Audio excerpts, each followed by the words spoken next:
An experienced diver was conducting routine equipment tests on the ocean floor when his sonar detected a strange object.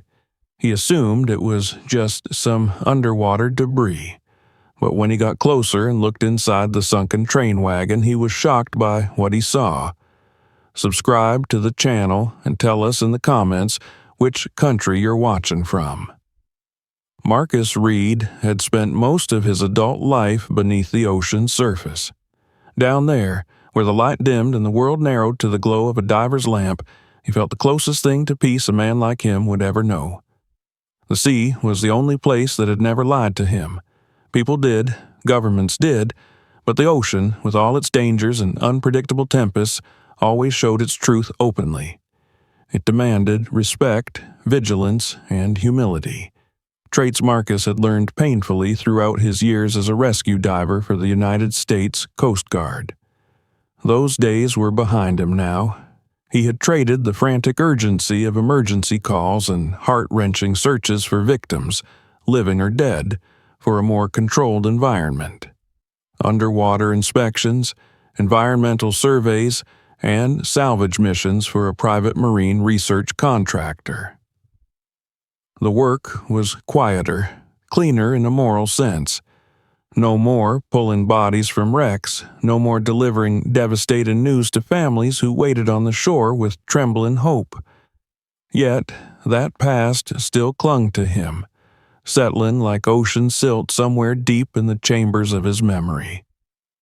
That morning, the sky was a dull wash of gray, as though the clouds had forgotten how to move. The sea was restless but manageable, rolling the research vessel Orion with steady, rhythmic swells. The ship wasn't large, a steel workboat refitted for expeditions, but she was reliable. Her hull bore scars from years of field work, and the paint on her railing chipped with each new season. But she was a trusted platform for the small crew that lived aboard her during long assignments. Marcus stood near the stern, dressed in a black thermal suit, while he checked through a diver's bag one last time. His movements were methodical, born from habit rather than worry. He trusted his equipment like he trusted the ocean, never fully, but enough to function. "You hearin' this, Marcus?" called Hank Morris, the sonar operator, from inside the cabin. Hank was in his early 30s, forever with his cap turned backward and a perpetual look of mild surprise, as if life constantly provided him with unexpected trivia. Marcus stepped inside, wiping spray from his brow. "What am I hearing?" Hank motioned toward the sonar monitor. A patch of the seafloor glowed with a large, sharply edged shape, casting a shadow pattern too neat and linear to be anything naturally formed. "That's the object we picked up 20 minutes ago," Hank said, spinning his chair slightly. "Still there. Still looking weird." Marcus leaned in, squinting. The sonar image was grainy, a mottled blur of outlines formed by mechanical pings and echoes. But he could clearly make out angles, straight lines, structure. "What's the depth?" Marcus asked. 73 meters, Hank responded. "Far enough to ruin your day if something collapses on you." Captain Avery, thick-armed and weather-cheeked, joined them from the navigation station. "Probably an old barge, maybe a piece of pipeline. This whole area used to be industrial decade ago." "Doesn't look like any barge I've seen," Hank murmured. Marcus nodded. He had a gut instinct earned through decades underwater, a sense for when something was just debris and when it was something else entirely. His instincts were buzzing now, like tension in the air before lightning. "Pass over it again," Marcus said. The Orion shifted course, the engine rumbling beneath their feet. A moment later, the monitor redrew the object. Again, the same lines, long, rectangular, and strangely elegant for scrap metal dumped at sea. Marcus frowned. "That's no pipeline." "Nope," Hank agreed, tapping the screen. Looks manufactured, symmetrical. Captain Avery scratched his jaw. Maybe an old shipping container. Marcus shook his head. Containers don't have wheel housings. Hank blinked. Wheel what now? Marcus traced a faint circular shape on the image. See these? Axle outlines? There's a set here, and another here. Hank stared, eyes widening as realization dawned. Are you telling me that's a damn train car? Captain Avery let out a skeptical snort, though the unease was clear in his voice. A train car? Offshore? There were never tracks out here, Hank added. Exactly, Marcus said. The room fell silent. Even the hum of the sonar seemed to fade for a moment as each man struggled to wrap his mind around the image. A train car lying on the bottom of the ocean. Something that shouldn't be possible. All right, Avery finally said, almost reluctantly. Marcus, get suited up. Let's have a look before we get carried away. Minutes later, Marcus stood on the aft dive platform, tank strapped to his back, regulator secure, fins tight. The cold breeze brushed across his uncovered face, and he closed his eyes momentarily, letting the familiar nerves gather and settle. Each dive was a controlled risk, but this one tingled differently in his bloodstream, anticipation with a sharp edge of dread. Hank leaned out from the doorway to shout, "Give us something cool to look at." Marcus lifted his mask and offered a faint smile. No promises. Then he fell backward into the sea. The water wrapped around him instantly, cold and powerful. He equalized pressure in his ears and began a steady descent. The rope guide led him down through a dusky blue fading into shadows. His breathing was slow and controlled, bubbles rising past his cheeks like tiny silver mirrors catching stray light. At 40 meters, the seafloor emerged as a pale, rippled landscape. He dropped lower, sweeping his flashlight beam across the bottom. Sediment waited undisturbed, thick and powdery. Nothing unusual yet. Then the light struck something too smooth to be rock. Marcus drifted closer until the shape began to reveal itself. An elongated metallic body half buried in sand, barnacles clinging in clusters across its surface. He circled carefully, trailing his glove across cold steel. It was unmistakable. Rows of darkened windows stretched along the side, framed in metal that once might have gleamed. Near what must have been the front end, a slight curve indicated a vestibule door. Along the underside, long-settled silt encased the wheels, real train wheels, caught forever in the silence of a place they were never meant to be. His breath caught despite the regulator. He hovered, staring, trying to reconcile what he saw with what made sense, which was nothing. "Orion, this is Reed," he spoke into the receiver, confirming visual. "Object is a passenger rail car. Repeat, passenger rail car." Static crackled, and then Hank's incredulous voice, "You're kidding." "No," Marcus said, gaze locked on the impossible sight. "I'm not." He swam slowly down the length of the car. Every detail intensified the mystery. The windows were intact in places, their glass clouded but unbroken. The seams between metal panels showed corrosion but no signs of violent damage. It was as if the car had been lowered gently onto the seabed and left to sleep. "What the hell are you doing down here?" Marcus whispered to the dark hull. There was a calm eeriness to it, like visiting a ghost town untouched by nature's decay. No twisted wreckage, no burst metal, just an abandoned piece of civilization where it had no earthly reason to exist. He moved towards the door, pushing aside trailing strands of seagrass. The door stood shut, embedded tightly in its frame. Marcus ran his fingers over the corroded handle and hinges. It held fast, but didn't feel structurally compromised. I see an access point, he told the team. Door seems intact. Could get it open with the right tools. Captain Avery's voice came through, measured but tinged with curiosity. Not today. Mark the position and come on up. We're not prepared for a penetration dive yet. Marcus hesitated, eyeing the dark windows again, feeling the weight of unanswered questions pressing at him, but he knew better than to push back on protocol. Safety first, especially with unknown structures. Understood, he said, ascending. As he rose through the cooler layers of water, the image of the train car lingered in his mind like a puzzle piece from the wrong box. He imagined the people who once sat inside, unaware their final journey would end at the bottom of the sea. A silent chill moved down his spine. Breaking the surface, he was greeted by Hank, leaning over the rail with eyes wide. "So?" Hank demanded. "Really a train?" Marcus pulled off his mask and nodded.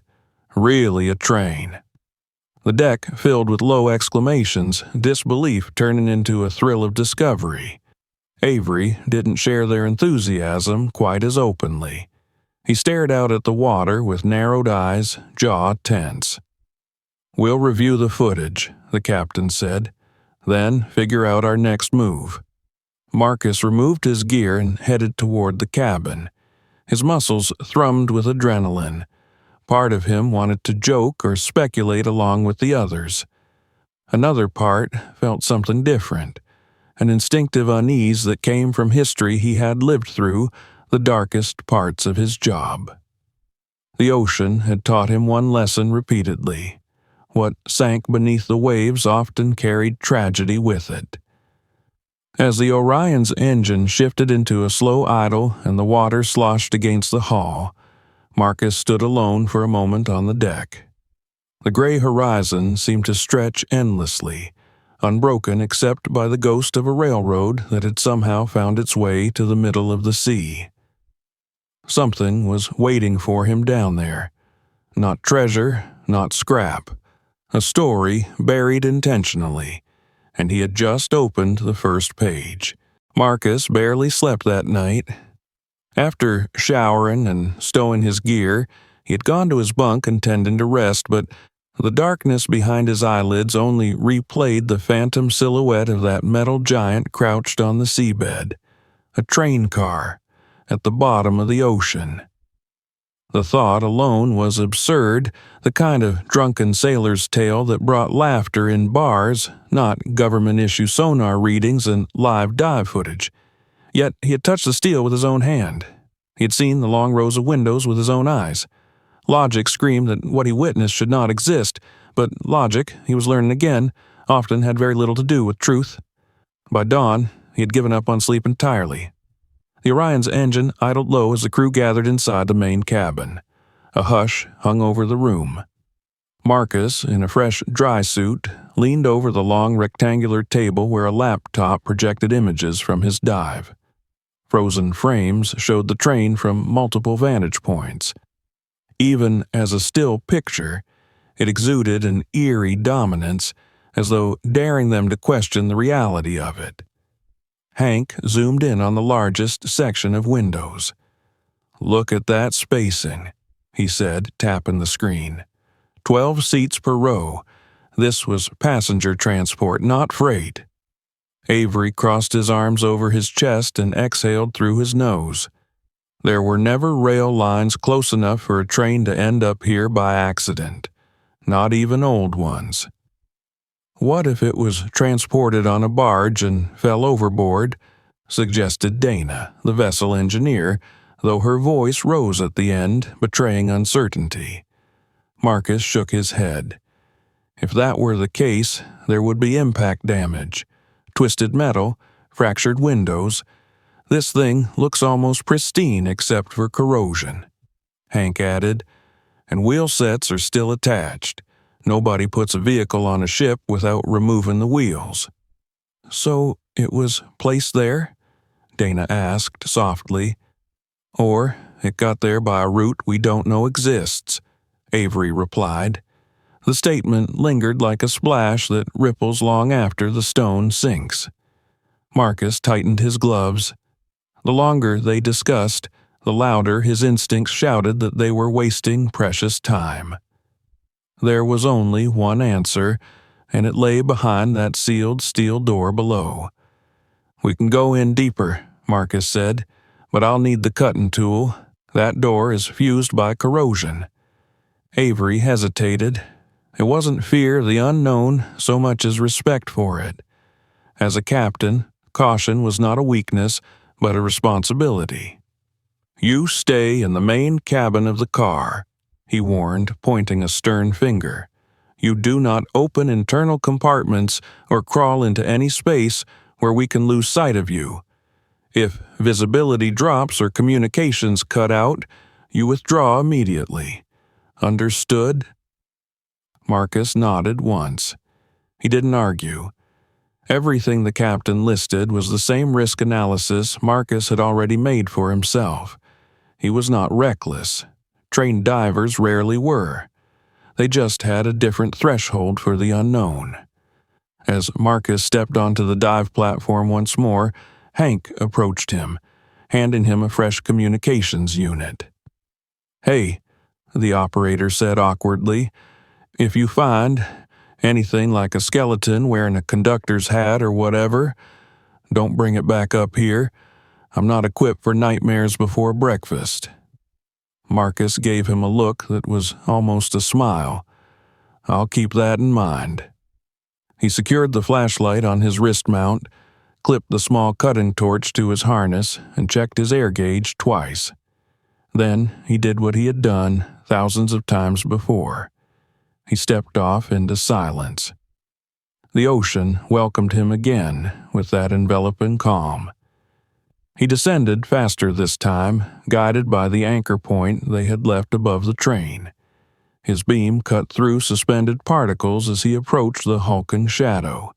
It grew taller, more defined, until it loomed like some mechanical monument to forgotten history. He swam across the roof line toward the main side door. A bright green rope trailed behind him, connecting him to the world overhead, a lifeline of woven fibers and trust. When he reached the door, he took a moment to hover in stillness. The pressure of the deep pressed in around him. His heart drummed not with fear, but with the electrifying awareness that he was the first person inside this place since the day it died. He pressed on the handle. It groaned, but did not yield. Marcus pulled the cutting tool free from his belt and ignited the torch. A precise flame flared, illuminating swirls of disturbed silt. Carefully, slowly, he melted away the corroded patches that sealed the metal shut. Bubbles rose in frantic bursts from the heated sections as oxidation sizzled into nothing. Several long minutes later, the handle shifted beneath his grasp. With a deep breath through his regulator, he braced his fins against the seafloor and pulled. The door gave, releasing a muted implosion of sand that blossomed inside like a dusty bloom. As it cleared, the darkness within stared back at him, a hollow corridor that seemed both inviting and ominous. Marcus switched on his wrist light and drifted forward, crossing the threshold. Inside, time had stopped. Rows of seats stretched into a shadowed distance, upholstered in once rich burgundy fabric, now faded to a dull wine color. The symmetry of the layout appeared disturbingly intact. The aisle between the seats was narrow, still free of debris except for an occasional object left to decay, a rusted clasp from a suitcase, the metal frame of a pair of glasses, a lunch tin caked in sand. There was no collapse, no chaos. Everything looked carefully arranged, as if passengers might return at any moment to reclaim their places, but instead silence ruled, thick enough to feel like a presence. "Visibility is good. Structure seems stable," Marcus reported, voice steady though his pulse climbed. "Interior is preserved far better than expected." He floated deeper along the aisle, examining each row, as though the stillness might suddenly animate into a story. Light caught an object on one seat, a leather strap buckled around a metal rail. He moved closer. A shape slumped against the window, its skull tilted slightly as if gazing endlessly into the blackness outside. Pale bones protruded from deteriorating remnants of clothing, twisted by years of underwater stillness. The wrists were bound to the rail by rust-eaten handcuffs. Marcus's breath stuttered. He steadied himself with effort because his first instinct was human, not professional. A life had ended here, sitting upright in this seat. A person remained imprisoned even in death. "Orion," Marcus said quietly, "I've got human remains." Static answered first, then Hank's voice, smaller than usual. "Copy that." Marcus forced himself to focus. The upper body was mostly intact skeletal structure, but remnants of a dark uniform clung to the shoulders. On the chest, pinned by a corroded clip, hung a silver badge that reflected dully beneath his light. He angled the lens closer, capturing the emblem in the camera feed. "It's not a passenger," Marcus said. "This was some kind of security personnel." His beam swept the floor. Something plastic gleamed. He retrieved it carefully, a laminated card encased in a brittle holder. The lettering on it was difficult to read, but a red stripe stamped across the top bore the word "restricted." The name below had smudged beyond recognition. Marcus swallowed hard. The air in his tank seemed suddenly louder, his breath more intrusive. He moved farther down the aisle, keeping alert for hazards, though the emptiness now felt more dangerous than any collapsing beam could be. The ocean preserved secrets well, but the silence of this place felt intentional, not incidental. The beam of his flashlight found something new, a metal bulkhead with a thick framed door. Crossbars and a reinforced panel suggested it was designed not just to separate compartments, but to contain something. The small window set into the door was dark. Marcus approached and wiped his gloved hand across its surface, brushing away silt. The glass behind was frosted by years underwater, but faint shapes suggested smaller enclosed spaces lay beyond. Confinement cells. Marcus spoke into the mic. "This isn't a standard passenger configuration. There are barred compartments behind a partition. Looks like a transport section used for detainees or prisoners." Even from the surface, the tension hit him like a tangible current. Hank's usually sarcastic voice came back subdued. "How sure are you?" "Very sure." A crackle, then Captain Avery's firm order, "Pull back, Marcus. That's enough for now." Marcus stared through the window one beat longer. He couldn't see much yet, only hints, a metal cot, chains anchored into the wall, and something that might have once been fabric but now clung in rags to skeletal legs. "We'll come back," Marcus answered, exiting now. He turned toward the exit, letting his light illuminate once more the rows of empty seats where humanity had once breathed. There was a heaviness to the moment, the gravity of bearing witness. Whoever these passengers were, they did not willingly choose this final journey. They had been taken. He exited the train car, guiding himself back toward the line that would pull him home. As he ascended, sunlight filtered in faint bands, returning color to the world. The Orion waited, bobbing gently above. When Marcus breached the surface and climbed on board, the crew gathered around him in tight silence. His camera remained clipped to his chest, still recording.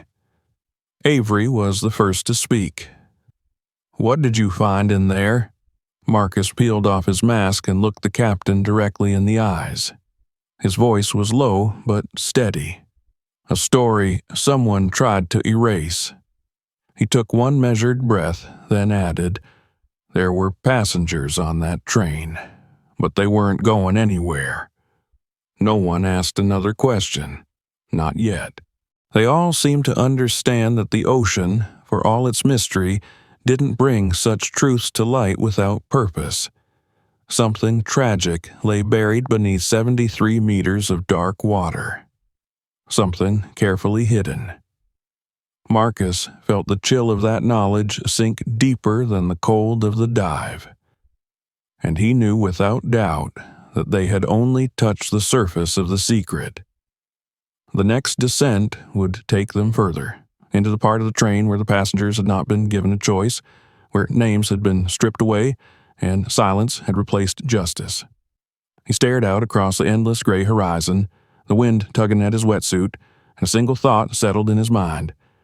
They were going to find out who those people were, and more importantly, why no one had ever come looking for them. Morning came slowly, pulling a pale band of silver light across the horizon. The Orion rocked gently in a rhythm that Marcus had long ago learned to synchronize his breathing to. But today, no natural calm could soothe the weight in his chest. The images from yesterday's dive wouldn't leave him. Every time he blinked, he saw the remains strapped to that seat, anonymous, forgotten, still shackled after death. It was not simply a wreck he had found.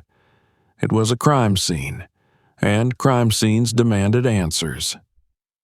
The crew gathered in the mess room, mugs of bitter coffee warming hands more than spirits. Hank had set up a monitor to replay the dive footage. Even in the grainy transmission, the skeleton appeared disturbingly vivid. The metal cuffs locking the wrists in place, the faded uniform, the ominous silence. Each frame screamed a question none of them yet dared ask aloud. "All right," Captain Avery finally said, breaking the quiet. "We need to decide our next move." "We need to go back in," Marcus responded without hesitation. He hadn't intended to speak first or so firmly, but the words arrived as truth often does, uninvited and irrefutable. Avery studied him. "We learned enough to know there are bodies in there, which means we also learned this isn't some regular wreck. This is dangerous territory, legally and politically." Dana set her mug down a little too loudly. "Politically? It's a train full of dead people. Whoever they were, something went very wrong. We can't just leave it there." Hank scrolled through freeze frames, brows knitted tight. "Look here," he said, pointing at a badge pinned to the corpse's uniform. "That emblem, it's not any standard transit authority. The design looks official, government-like." Marcus leaned closer. The geometry of the insignia was sharp, deliberate, ominously authoritative. "Whoever that man was," he said quietly, "he was guarding something." Avery paced a slow line between them. He was torn, that much was clear. A captain's responsibility was his ship and crew first. The unknown was a greater threat than any storm. "Marcus," Avery finally said, stopping in front of him, "if we go back in, we do it slowly. Cameras always on. You stay tethered. No heroics. Understand?" "Understood," Marcus replied. Hank sighed. "I'll get communications prepped." Dana squeezed Marcus's arm as she passed. "You find anything that explains who those poor souls were, you bring it up."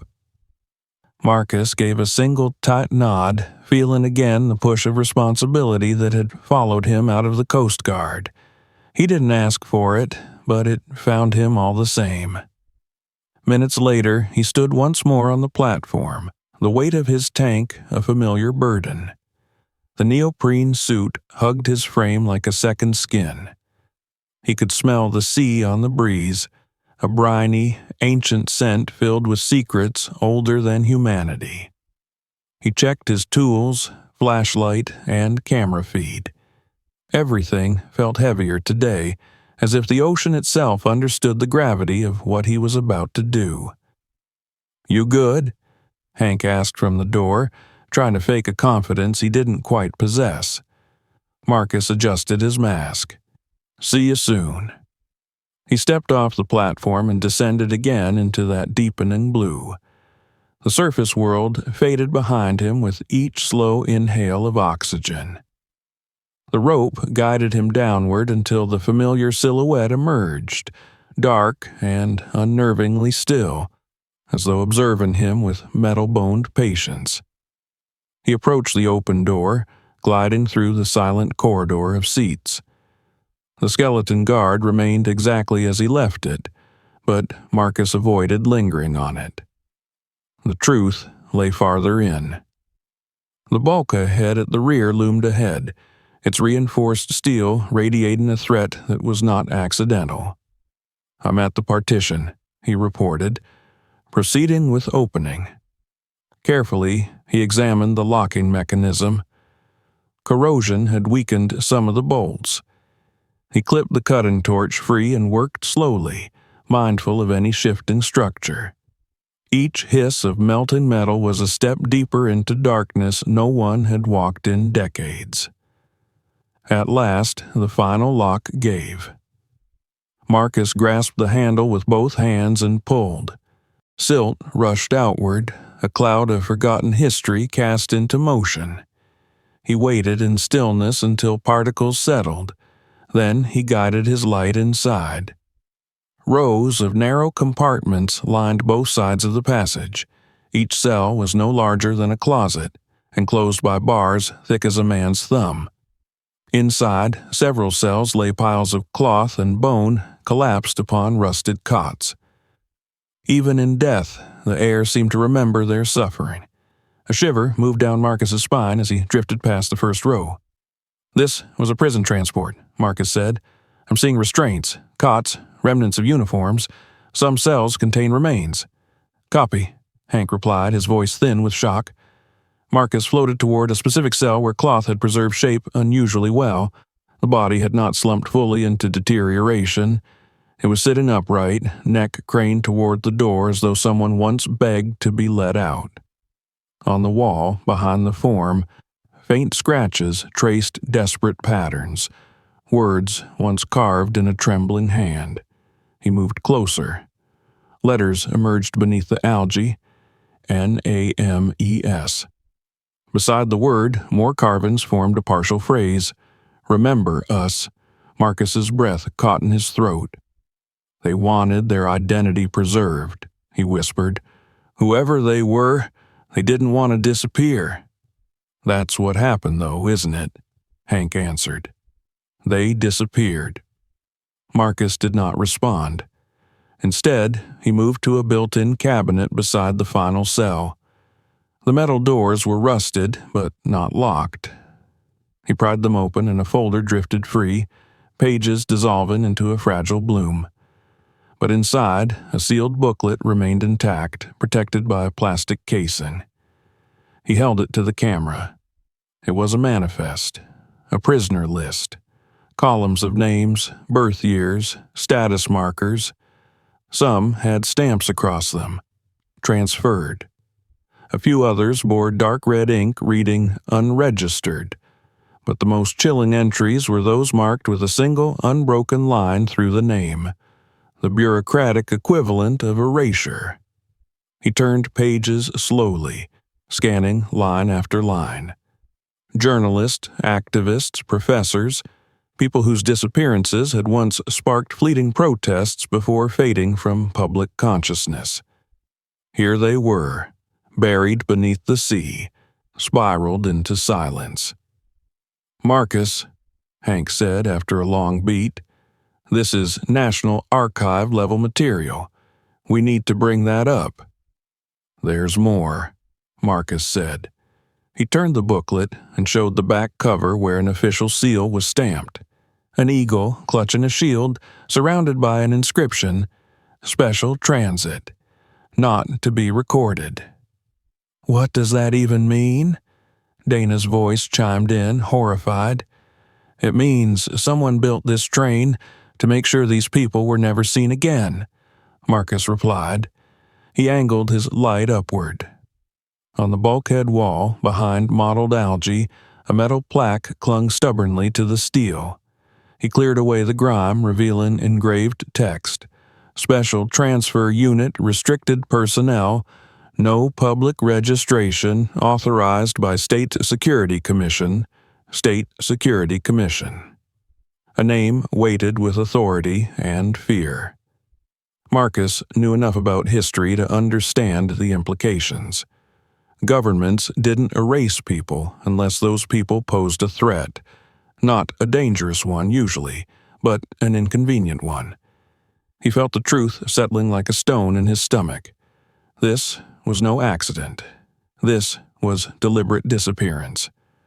Orion, he said, voice low, we're dealing with a covert penal transport. Political detainees? Static answered him for a moment, as if even the equipment hesitated to carry such words. Then Avery's tone arrived, hard as iron. You get out of there right now. Marcus took one last long look at the cramped corridor, the cages that once held living human beings whose names had been stamped out like unwanted records. His heart ached fiercely for strangers he had never met. He turned to leave, but not before he slipped the manifest securely into a pouch on his dive belt. He would not let their final plea remain unread. His swim back toward the exit felt heavier than before. The rows of seats in the passenger area appeared almost mocking now, theater props hiding a back room of misery. He thought of the uniformed skeleton by the window, a guard on the wrong side of history. Ascending through the shifting gloom, Marcus breathed deeply, his exhalations too loud, too fast.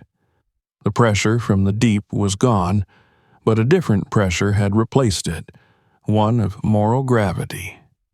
The rope guided him upward until he burst through the surface, pulling air that tasted sharper than usual. Hands reached to help him aboard. As the team gathered, their faces reflected what he already knew. None of them would ever be the same after what they saw. Well, Avery asked, though the dread in his eyes suggested he already knew the answer. Marcus unfastened the pouch and lifted the sealed manifest with steady hands. They weren't criminals, he said. They were silenced. A hush swept across the deck, broken only by the restless sea slapping against steel. Marcus stared back toward the waves. Beneath them rested the stories of dozens of lives stolen from history, and for the first time in years he felt a prick of that old fire in his chest, the one that once fueled his rescue missions. These people had not been saved in life. But maybe, just maybe, he could help save the truth of who they were. The train had been built to hide them. Marcus Reed would make sure they were seen again. The manifest lay heavy in Marcus's hands, even though it weighed almost nothing. It felt as though he held the sum of 100 stolen lives, compressed into paper that had somehow outlasted their owners. As he set the sealed booklet gently on the chart table, the rest of the crew gathered around in a tense semicircle, each afraid to breathe too loudly in the presence of such damning truth. The metal hum of the ship's generator felt louder in the silence, as though the machinery itself were uneasy. Dana reached forward first, gloved fingers hovering over the booklet without touching it. This is real?" she murmured, her voice breaking the oppressive stillness. "It's real," Marcus said, his eyes still fixed on the ocean beyond the window. The memory of the cramped cells, the etched plea to be remembered, clung to the inside of his mind like barnacles on a hull. Every name in that folder belonged to someone who was never meant to be found. Hank swallowed hard. He wasn't joking now. Humor had no room here.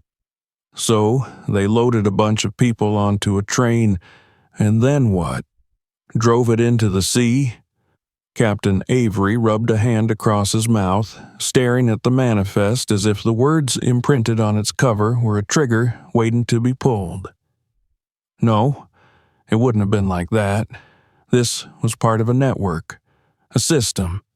They would have planned every detail to leave no trace. He shook his head slowly. Something went wrong. Those words hung in the air, a puzzle missing its final piece. Something had interrupted the perfect crime. Marcus felt that urgency burning again.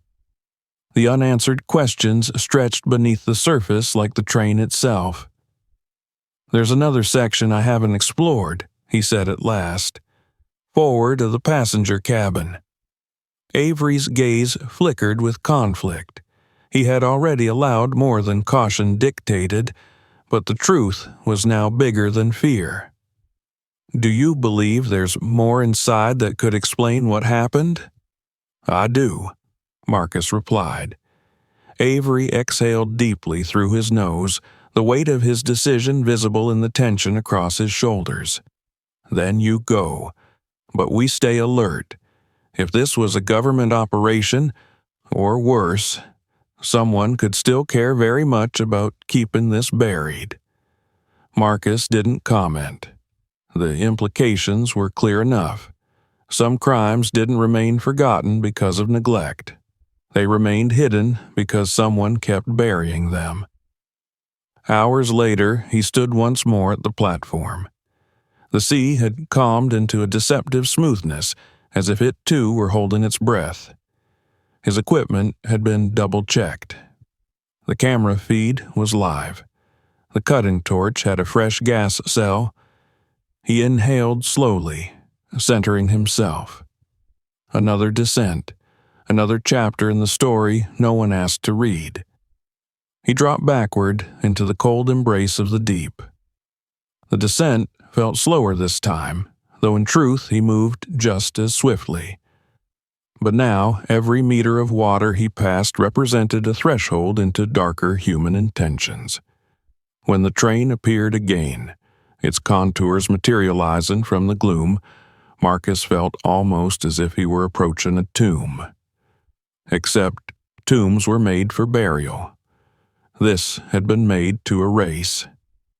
He swam along the side of the car, avoiding the open door he had used before. Instead, he followed the contour toward the front. The hull showed signs of impact at the very nose, a dent where metal had crumpled against something solid before falling. Perhaps the track led close enough to a cliff above the sea. Perhaps sabotage. Or maybe a final, desperate struggle by its human cargo. He found the front compartment door. It was narrower, reinforced, and much more heavily corroded. Something told him this section had not been meant for casual access. His fingers brushed across the locking mechanism. Hinges, though rusted, remained intact. With careful precision, he drew the torch and began to cut. Each spurt of molten metal was like releasing a drop of truth held under pressure too long. He worked methodically, letting the door settle into its frame until the last bit was ready. Then he braced, pulled, and the door groaned open with reluctance, releasing an underwater exhale of darkness. He entered slowly, his light carving out narrow cones of clarity. This part of the train was different. Gone were the seats and windows. This compartment was all metal and reinforced cages, the walls lined with built-in cabinets bearing thick latches. The atmosphere felt claustrophobic even with water around him. "It's a storage section," Marcus spoke softly, though no one was there to hear his voice but the sea. "Heavily secured." He floated forward and played his light across the cabinets. Many were labeled with asset numbers rather than names. Some doors had sprung open from decay, their contents visible. Marcus reached toward a half-open compartment and steadied himself before looking in. His light hit the unmistakable gleam of gold, bars stacked neatly, their edges still sharp beneath a thin growth of corrosion. He shifted the beam and saw more.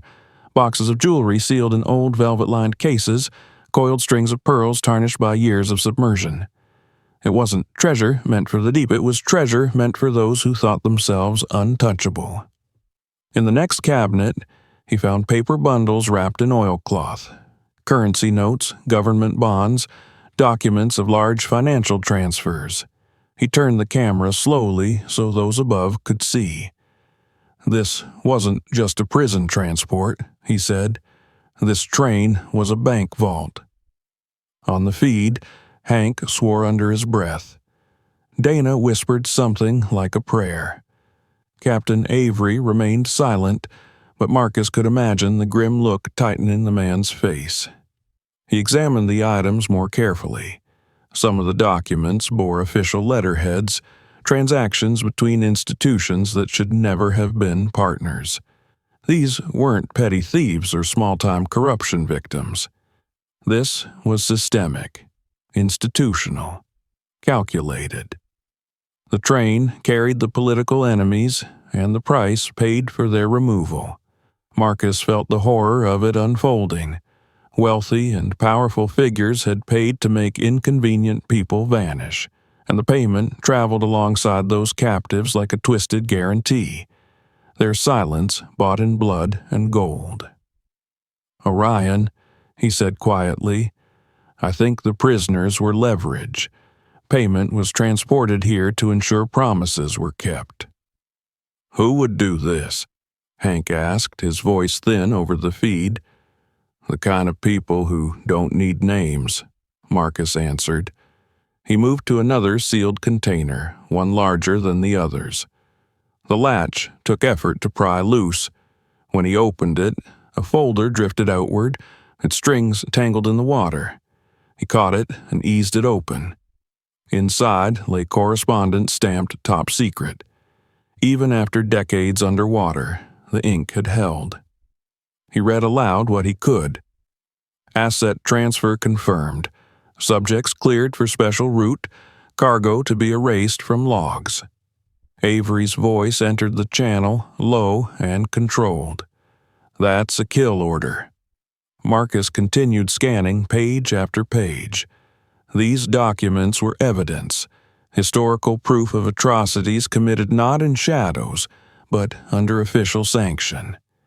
He placed the folder into his pouch beside the manifest. Then his beam shifted to a logbook secured to a clipboard in the corner. The entries inside, though blurred, included timed locations, checkpoints, and one final chilling note.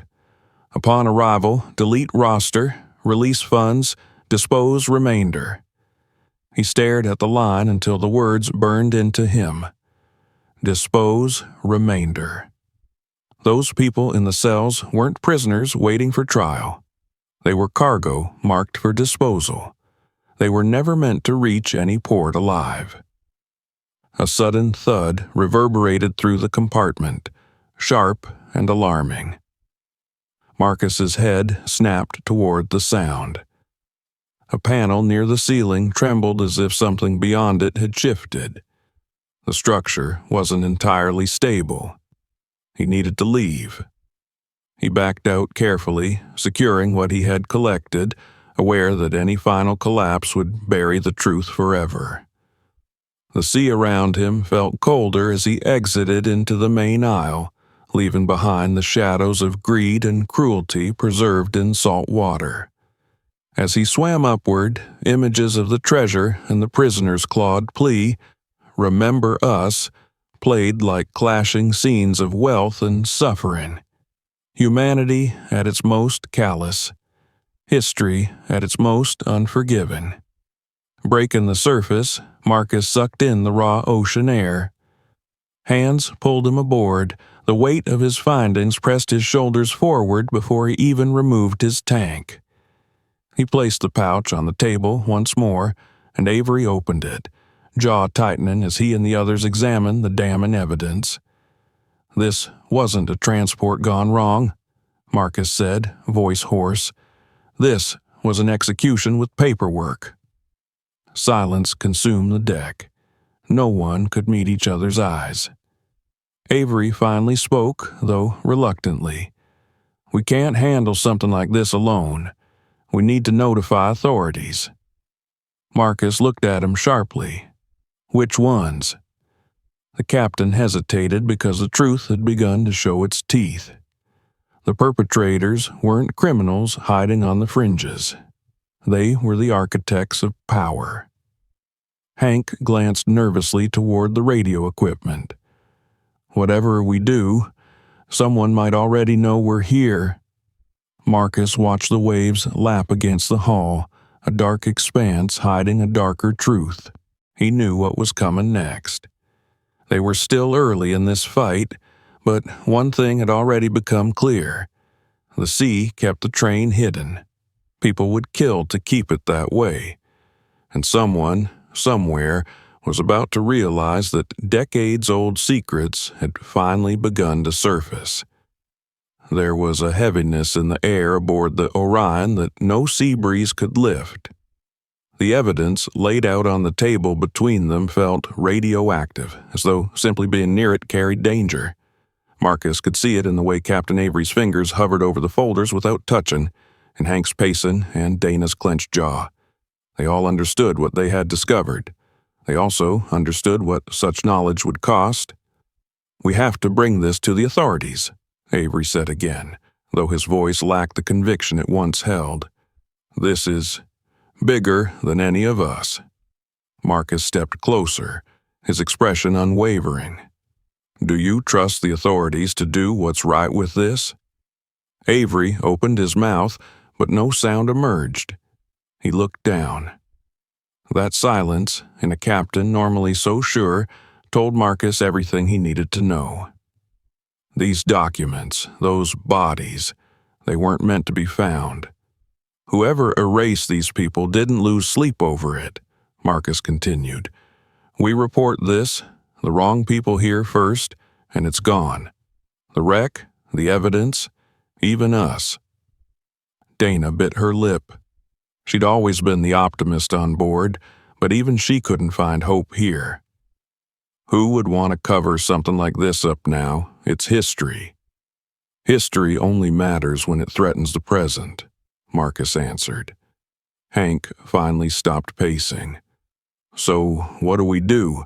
Sit on the biggest discovery of the decade and pretend we didn't just find a ghost train full of murdered innocent people? No, Marcus said, letting that word anchor them. We document everything we can. We gather proof before anyone knows we have it. And when this blows open, the world sees it, not just whoever signs off on investigations behind closed doors. Avery braced himself against the table, as if steadying both his body and his conscience. We already notified coastal authorities that we found a large object. They'll want an update. Marcus's gaze hardened. Then delay them. Tell them we're evaluating structural risks. Tell them visibility is bad. Tell them anything that gives us time. That might only be a day, Avery warned. Maybe less. Then we use that day, Marcus said. His voice wasn't loud, but its steadiness pushed back against the fear creeping through the room. He had once delivered tragic truths to families on cold docks. He had been the one to say, "I'm sorry, we found them too late." Today, he could choose a different ending. They agreed to divide tasks. Hank would back up every second of dive footage 3 different ways. Dana would prepare a secure copy of all scanned documents, saving them in multiple encrypted drives. Avery would polish a message to the coastal station that sounded informative yet useless, just enough to keep outsiders at bay for a few hours more. Marcus returned to the deck alone for a moment, watching the surface ripple in the distance. The calm ocean was a liar today. Beneath the surface waited proof of one of the cruelest acts a government had ever hidden. He took a slow breath. He wasn't afraid of the ocean, but he felt eyes in the waves now, watching. Just before midday, another blip appeared on radar, an approaching vessel. "It's a patrol ship," Hank called from inside. "Not ours." Avery appeared beside Marcus and studied the horizon through binoculars. "Damn it, that was fast." "They're coming for the wreck," Dana said. Her voice trembled with urgency. "No," Marcus corrected, his tone darkening. "They're coming for us." He didn't wait for a command.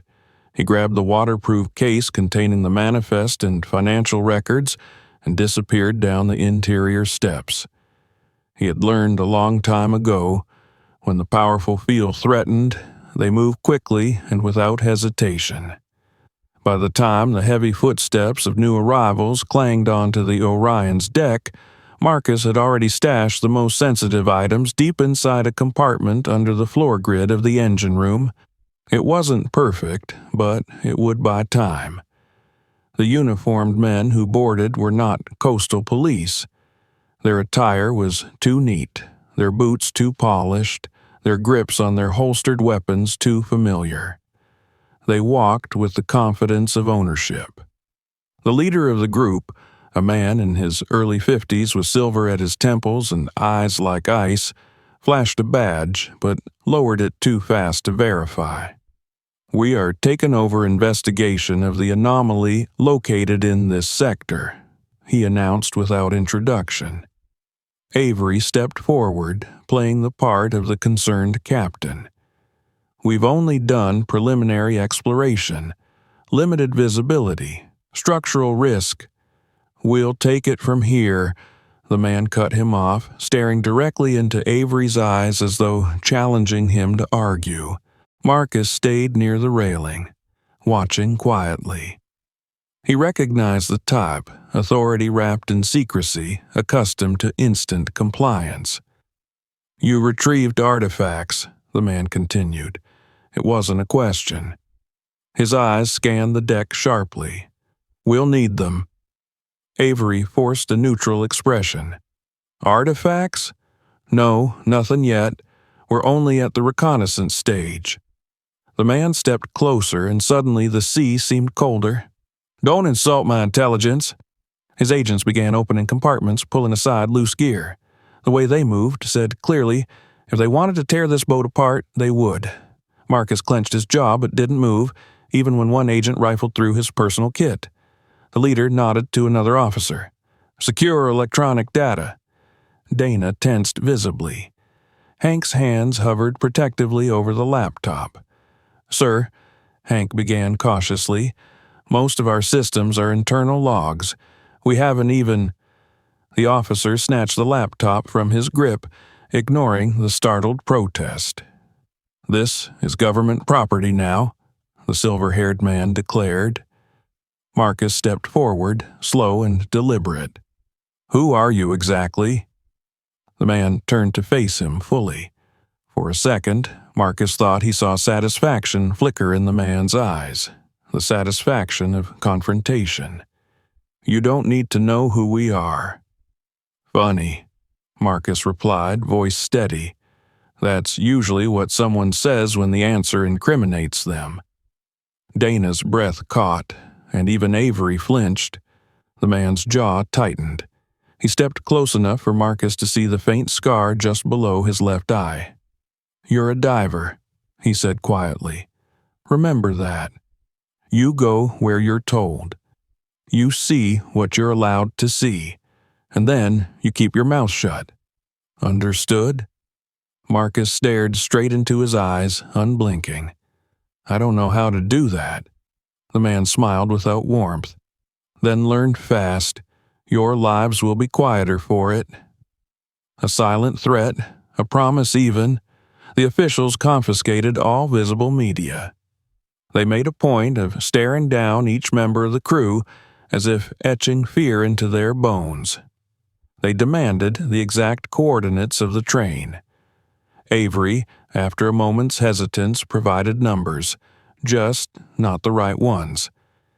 The agents finally returned to their vessel and departed with the arrogance of men who believed they had already won. They left orders. Orion, was to leave the sector immediately. When silence returned, the crew remained frozen, numb from adrenaline and dread. "We're leaving," Avery said, throat tight, "but we're not abandoning this." Marcus nodded. "Good, because now we know we're right." That evening, under red cabin light, they reviewed the hidden backup copies Hank had managed to save before the boarding. The footage remained, the scans remained, the truth remained, but so did danger. "Whoever they are," Dana whispered, "they'll come back." Marcus responded quietly, "We'll be ready." He had seen this tactic before, silence enforced by fear. Once he had worn a badge and sworn to protect people from such abuse. Today he stood on the other side, protecting the truth instead. He sent a coded file to a trusted journalist he had known from his rescue days, a woman who had exposed corruption in Navy procurement before being quietly blacklisted. He knew she'd be awake, searching for something worth risking everything again. His message was short. "If I disappear, a train full of lost souls lies at the bottom of the sea. Find them." He pressed send. Late that night, Marcus stood alone beneath the stars. The sea below him held countless stories, this one darker than most. He wasn't naive. He knew a storm was coming, one made not of wind and waves, but of power and secrets clawing to remain buried. He looked down into the black ocean and whispered to the invisible wreck below, "I'll make them remember you." And in the quiet, the sea itself seemed to listen. Sleep had become an illusion aboard the Orion. Every creak of the hull, every shift of the sea felt like a warning, eyes watching from beyond the horizon, waiting for the right moment to strike. Marcus walked the deck late into the night, unable to sit still. He had never been one to ignore instinct, and his instincts told him everything was escalating faster than they could control. But fear wasn't the only thing that kept him awake. Hope flickered too, fragile but persistent. He had sent evidence out into the world. The truth no longer lived only in the deep. By dawn, a haze of fog rolled in, shrouding the water in a heavy veil. The crew gathered inside the cabin, not to eat or exchange small talk, but to stare at the radar screen. A dark shape moved steadily toward them. Not the same patrol ship as before, but one unmistakably official. "This is it," Avery said under his breath. Marcus stood straighter. "Then we face it head on." The ship approached slow and deliberate, cutting through the fog like a blade. When it finally drew alongside the Orion, its side reading in bold Navy letters, "International Maritime Watch," Avery's eyes widened in surprise. "Not who we expected," Dana whispered. A boarding party arrived, but this time something was different. There was no swagger, no smugness.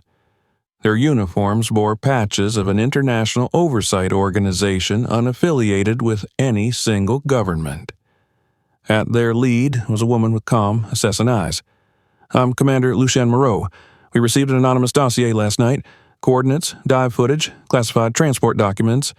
Her gaze lingered on Marcus knowingly. "We believe it came from someone on this vessel." Marcus didn't deny it. "Those people on that train deserve justice." Commander Moreau nodded. "And they will have it." Her arrival was only the beginning. Within 20 hours, the seafloor became a stage of unprecedented global attention. Research vessels, investigative teams, and underwater recovery units assembled like vultures circling a long-hidden carcass of truth. Reporters hovered at a distance, hungry for headlines but kept at bay by strict security. Marcus suited up again, not alone this time. Elite divers accompanied him, each broadcast tethered to a command ship above. They descended together, beams of light dancing like stars across the drowned train. The eerie quiet was now replaced with human movement, the hushed reverence of those entering a tomb. The divers rigged the car with buoyancy lines and lifting collars.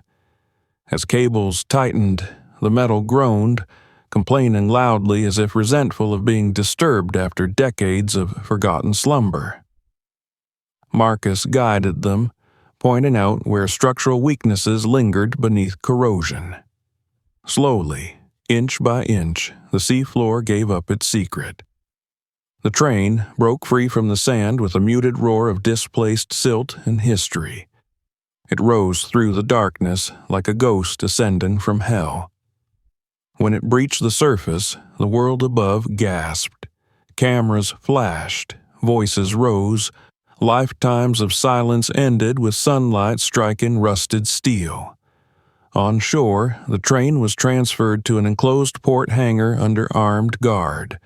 Investigators and forensic teams descended upon the evidence like ants, cataloging every inch.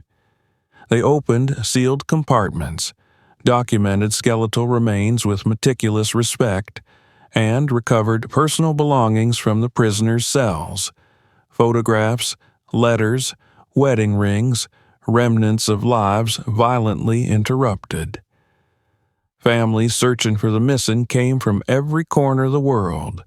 Some brought photos worn from decades of handling. Others carried stories passed down like heirloom grief. One by one, they approached Marcus, not because he was the only diver who found the wreck, but because he had refused to leave the truth drowned. A woman in her 70s clutched his arm, tears cutting lines down her wrinkled face. "My brother," she whispered. "They said he ran. They said he abandoned us, but he didn't. He was taken." She pressed a shaking hand against her heart. "You brought him home." A younger man, eyes red with sleepless gratitude, said, "My father always told me that fighting for truth was dangerous. He paid the price. But you made sure the world saw what happened." Marcus listened to every story. He didn't have words of comfort, but sometimes presence alone was enough. These people had lived without answers for too long. Now, finally, those answers breathed air again. Government officials were forced to comment. Some feigned ignorance. Others expressed horror, swearing accountability would follow. But under oath and global scrutiny, former officials cracked. Documents surfaced, transactions traced back to powerful banks. The existence of the State Security Commission, once dismissed as conspiracy, was acknowledged publicly for the first time. Trials began. Some perpetrators had already died. Some fled. A few stood in court pale as the bodies recovered from the train. Marcus attended one of the hearings. He sat quietly in the back, unseen by cameras. When a defendant nervously declared his innocence, blaming the authority above, Marcus thought of the scratches carved into cell walls. Remember us. Those souls needed no court to convict their killers.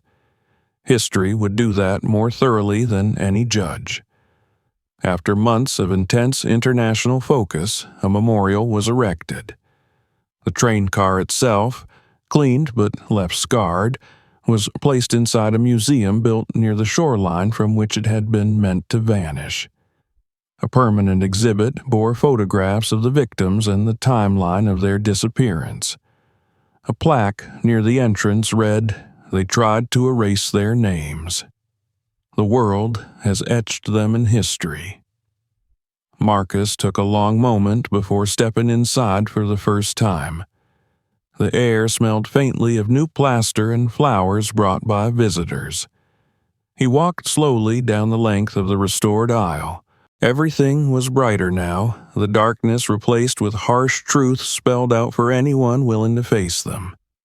He paused at the seat where the guard's remains had been found. A simple sign beneath it read, Even those who follow orders are not free of consequence. He continued onward past the reinforced partition into the prisoner area. The cages were intact, but the bones were gone now, laid to rest by their families. Their stories, however, remained here forever. Dana appeared beside him quietly. Hard to believe how much has changed since the day we found this thing. Marcus nodded slowly. The sea knew, he said. It just waited for someone to listen. Avery and Hank approached as well. The crew stood together, united in a bond forged from uncover and tragedy. They looked out across the car. No longer submerged, no longer silent. Reporters in the gallery photographed the train, not with morbid curiosity, but with reverence. Children walked through asking questions. Teachers explained how history must be confronted, not erased. This is what justice looks like, Hank said. Not perfect, but better than drowning in secrets. Marcus placed a hand on the cold steel wall. His reflection faintly stared back, worn and changed. He didn't feel like a hero. He felt like a witness, someone who had simply refused to turn away. As he stepped outside, the wind from the sea greeted him again, carrying the scent of salt and memory. Waves crashed against rocks in the distance, a reminder that the ocean still kept many secrets, waiting for someone brave enough to bring them to light. He thought of the first moment he had seen the train, how it had felt like a surreal ghost. Now it stood unquestionably real, proof that the past could not be buried forever. His work here was done, but the message he carried would follow him always. Truth, like a body, eventually rises. Marcus looked out at the horizon. For the first time since discovering the anomaly, he allowed himself to breathe fully, deeply. The dead were remembered. Justice had surfaced, and the sea at last felt a little lighter. If this story thrilled you, make sure you never miss the next discovery. Subscribe, turn on the notification bell, and stay with us as we uncover more hidden mysteries. We have more shocking investigations waiting. Watch our next video and dive deeper into the secrets others tried to hide. If this episode blew your mind, share it with friends so they feel the chills too. Subscribe. Watch more. Share the mystery.